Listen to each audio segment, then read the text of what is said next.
Hello everybody and welcome back to a new episode. Today I have the BMW X5 F15, which came out in 2013 when it replaced the old E70 and was replaced in 2018 by the G05. And I have a video regarding the G05 and I'm gonna put a link up here if you want to check that out. The car that I have here today is a 2-liter hybrid, but its actual name is BMW X5 40 SE Hybrid, and this one has an electric motor, and that electric motor with the 2-liter petrol that this one has develops 313 horsepower, 450 newton meters, goes from 0 to 60 in 6.8 seconds, and manages a fuel consumption of around 82 miles per gallon. Yes, you heard me correctly. BMW states that this car does 82 miles per gallon. I'm shocked, but I drove it today and I didn't get 82 miles per gallon, but well, probably you're gonna get that in the perfect circumstances, but not while you're driving this car daily, because well, it's a heavy car. This is a mid-size luxury SUV, and driving it around town, it's not gonna be that economical. It's gonna be economical, but not for 82 miles per gallon. The car that I have here today is the SE version. As I mentioned, it doesn't have the M Sport Pack, but it does have some cool features. And I'm gonna start with the exterior design. And after that, I'm gonna jump into the interior and we're gonna discuss the options, because there are plenty. Regarding the design of the car, I do like the front end. It's very aggressive. You have full LED headlights, which they look quite cool. They have this white pattern. You have the angel eyes, and they do provide good visibility at night time. Also, you have LEDs in the fog lights, and they do look cool. In the front bumper, you have some cool air vents on the side, on each side. And I have to tell you that even though this one isn't the M Sport, it does look cool. Well, I want to mention the fact that the hood has some beautiful solder lines, and the whole car in general looks quite good. Even though it was made in 2013, this car feels modern even today. Even though I drove the G05 and I kind of spot a lot of differences between these two, but it's not about comparing this one with a much newer version. It's about comparing this one with its older version and to see what kind of updates it got. So front end looks cool. I do like it. Looks sporty, even though it's not M Sport.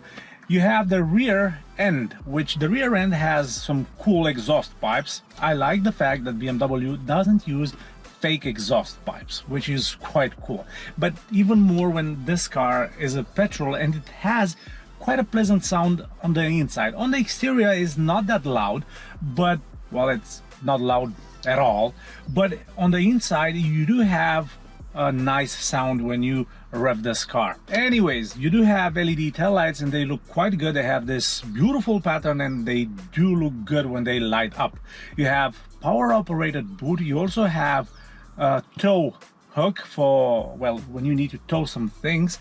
And you also have 360-degree camera, including bird's eye view. On the side of the car, you see the eDrive badges, but also you can see eDrive badge on the door side, on door side steps. In the left side, you have the charger, because this car is a plug-in hybrid, so you have to charge it, and you have the power socket on the left side. Also, this car sits on 19-inch wheels. The alloys, they are not kind of my favorite, but makes the car very comfortable. I would rather have larger alloys and larger wheels, but sometimes you have to choose between comfort and, well, good looks, and sometimes you do have to choose comfort. I want to mention the fact that this car was offered by my friends at Carzet. Carzet are a specialized second-hand car dealership located in Ipswich. All the cars come with 6 months RAC warranty, which is extendable up to 3 years. If you want to part exchange your car, they can help with that. If you want to finance your car with them, they can provide finance as well. If you want your car to be delivered all the way across UK, Carzet are your guys. So check them out at carzet.co.uk. Let's jump inside the X5. You are greeted with high quality materials. You have this beautiful wooden pattern on the dashboard and on the door side, but something that literally caught my eye immediately when I stepped into this car is the sway on the rooftop. Honestly, I never seen sway on a BMW X5 SE version. This is incredible. It has a very exquisite look. The seats are the comfort seats, and yes, I do like the comfort seats that BMW offer. They are very comfortable, they are heated, they hug you in all the right places, and I like that you can make your headrest like this. And yes, the sitting position in this car is brilliant. You sit up high, you have good comfortable seats, and you have a lot of space. You also have two large cup holders right here in the middle of the central console, but also you have huge door pockets. You have huge door pockets for the rear passengers, and also you have two decent sized cup holders in the rear armrest. So this car is very, very practical. You have a very large boot, and the boot gets even bigger when you drop the rear seats. This car was actually created to help you with any need that you can possibly have. It's very sporty when you drive it. It behaves very sporty. It has the BMW pedigree, but also is very practical. So kudos for that. I do like this.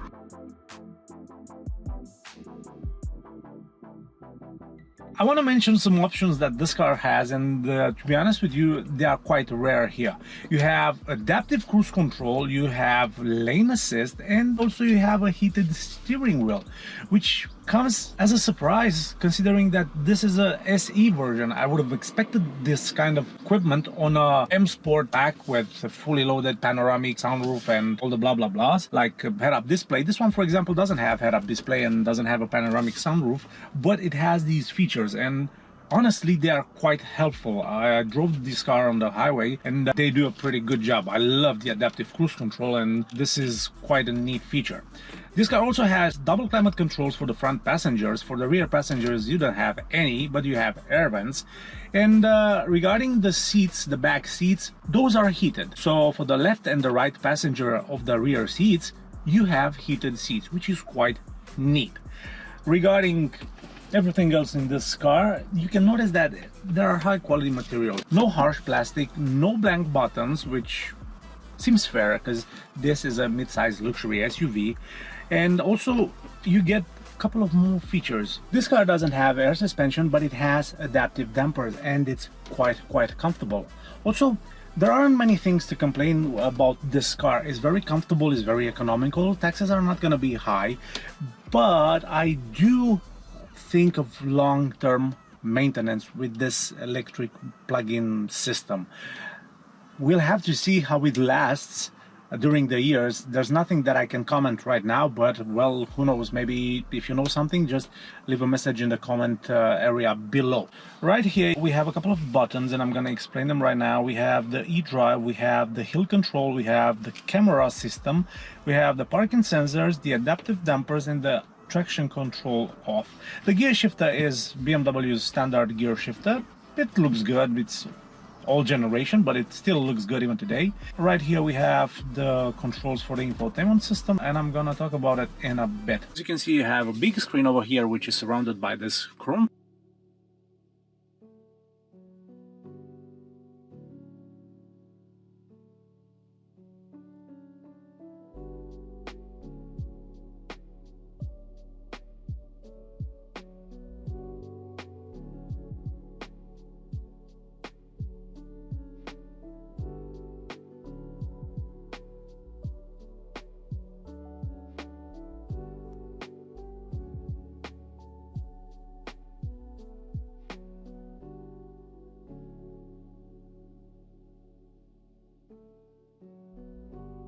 How the electric motor sends power all the way up to the car. We have picture search, which this, you know exactly what it is. You have on each area of the car, if you're interested about something, you just scroll and press enter on the dial over here. Onboard computer, you can see that this car did 14.3 miles per gallon, but it was resetted, so this really doesn't count. You have trip computer, and for the past 26 minutes this car did 12.3 miles per gallon, but I have to mention that I I drove it like a lunatic. Vehicle status, we have engine, we have performance reset, we have tire pressure monitor, oil level, service requirements. Sport displays, this is the usual sport display that BMW has. xDrive status, because this car is an all-wheel drive car and it's quite fun to drive. Honestly, it's quite good on the countryside roads. It's quite fun to drive even off-road. It doesn't have the performances as the Range Rover, but it's fun to take it outside to play with it. Anyways, let's get back to the settings.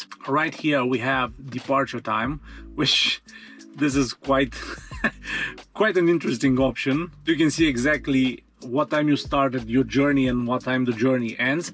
You have the charging, which you can see exactly tariff, time slot of power supplier. It has some couple of things that honestly they are quite ingenious. Instrument cluster display, here are the options to be shown in the gauge cluster, so you can see you have plenty. Control display, this is the information regarding the driving mode and regarding the electric drive information. Time and date, language, touchpad, because this car has the touchpad on the joystick that you control the infotainment screen. Connections, as I mentioned, Bluetooth. Sound, this car has a decent sound system. It's not hi-fi, it's not Harman Kardon, but it actually sounds quite good as it is. It has some subwoofers somewhere around the car, probably under the seat, but it doesn't have the high quality as the hi-fi sound over the Logic 7. Anyways, climate, from here you can activate the auxiliary climate control. You have lights. This car has ambient lights and you can choose them from here, and it shows you exactly where are those lights hidden. I would have shown them to you, but right now it's day outside and you cannot see them. You have brightness, and here you can adjust how much light you want to have on your interior lighting. Yeah, you have home lights, headlights, and one touch triple turn signal and welcome light. Driving modes, you have sport mode and you have eco mode. And if we go into the sport mode, sorry, one second, you can configure the drivetrain and the chassis if you want the car to be a little bit more stiff than it actually is. And the car actually behaves quite cool. When you put this car on sport, the engine develops a quite unique sound. The car becomes more aggressive, and trust me, these 313 horsepower are there. We have doors and keys. You can adjust each one of the keys to have individual settings. You have a power operated boot, parking sensors, parking camera, collision warning, tailgate. This is actually quite helpful because when you park this car in underground parking places, you need to adjust how much the trunk opens, the tailgate or the boot, and this is quite helpful. Anyways, profiles, you know this, what this says, GPS tracking, software update, and that's kind of it. The gauge cluster is fairly standard to any BMW. You can see here the lines for the lane assist, and also you have adaptive cruise control. One interesting feature is the heated steering wheel. I do like these paddle shifters over here. They are quite elegant, and they do follow the steering wheel, so they are not fixed here in place. As you can see, the gauges are very elegant. You have the rev counter, the speedometer, and from right here you can actually select the music. You have a mode on the steering wheel, a mode button on the steering wheel as well. You have the volume controls, you have the cruise control, and from here you can see a couple of information. For example, the battery, you have a compass, yeah, fuel consumption, electric consumption, and that's pretty much it. You get a lot of space in this car. You get plenty of leg space, head space, rear space for the rear passengers. So literally it's a very practical car. I do like how practical this car is. Now it's time to put the seatbelt on and drive this car and share the experience with you. So started. This is something that I like about hybrid cars. Yeah, I know I don't have too much petrol in it. Anyways, so is quiet. This car actually right now is with the ignition on, and you don't hear anything. You don't hear a buzz, which is cool. When you put the car in drive, well, the parking sensor actually finds something in front of it. I don't know what, but the car literally drives on electric motor only, and it's so quiet. Now, of course, I drove electric cars. I drove the Kia EV. I drove the Tesla Model Y, and I didn't like it that much. But I did like the Kia EV. That's a brilliant car. And sometimes I do enjoy the quietness. It feels good. But then I press the sport mode, and this is what happens.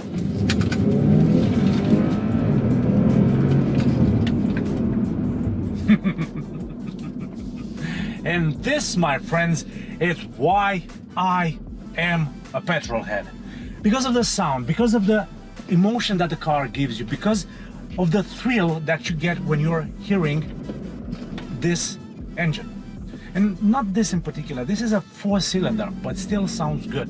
Imagine the V8, imagine the V10 or the V12, but this car actually pushes insanely well. It's quiet on the inside, it's very well isolated, and because it's the SE version, people are gonna look at you and probably he's got a dual engine and something like that, so probably a 2-liter diesel engine, because unfortunately BMW produces this car with a 2-liter diesel engine and just a rear-wheel drive. I wouldn't get one of those because, well, what's the point? But I would get one of these. If you're not afraid of the electric system failing on you, I think it makes perfect sense of buying one. Oh, wait a minute, my nose itches.